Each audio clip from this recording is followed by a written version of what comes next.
Hello guys, আসসালামু আলাইকুম। এটা আমার ফার্স্ট ব্লগ ভিডিও। আশা করি ভিডিওটা আপনাদের ভালো লাগবে। চলেন ঘুরে আসা যাক বরিশালের শাপলা বিলে। শাপলা বিলে যেতে হলে অবশ্যই আপনাকে ভোর 6টায় ঘুম থেকে উঠতে হবে। ঘুম থেকে উঠে আমিও তাড়াতাড়ি রেডি হয়ে নিলাম। সকালটা খুবই সুন্দর ছিল। এই যে রওনা হয়ে গেলাম শাপলা বিলে যাওয়ার জন্য।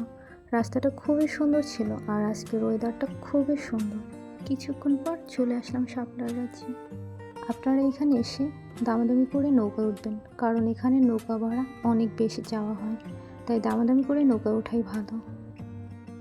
এখানে এসে আমার মন যেন শান্ত হয়ে গেল। খুবই সুন্দর একটি জায়গা।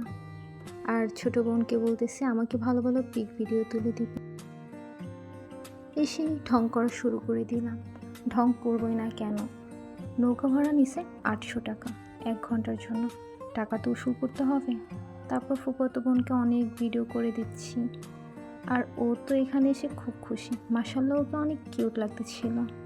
তারপর বোনের সাথে দুষ্টামি করতেছি, ওকে শাপলা তুলে দিচ্ছি বাসায় নিয়ে যাব বলে।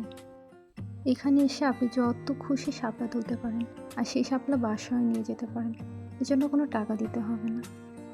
আর মোরা যেহেতু বরিশাল্লারা তো ফাওমাল ছাড়ে না। কথাই আছে ফাওমাল আলকাতরাও ভালো। এই জন্য অনেক শাপলা তুলতেছি বাসায় নিয়ে যাব বলে। তারপর আমি একাই শাপলা তুলতেছি। আসলে সত্যি কথা বলতে শাপলা তুলতে আমার ভালোই লাগে, আর এখানে এসে আমার খুবই ভালো লাগছে।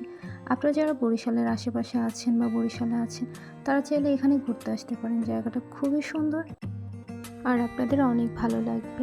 জায়গাটা হলো বরিশাল উজিরপুরে সাতলা শাপলা বিল। এই তো সময় শেষ, চলে যাচ্ছি। ভিডিওটা আপনাদের কাছে কেমন লেগেছে অবশ্যই জানাবেন। ফার্স্ট ব্লগ বলে কথা। সবাই ভালো থাকবেন। আল্লাহ হাফেজ।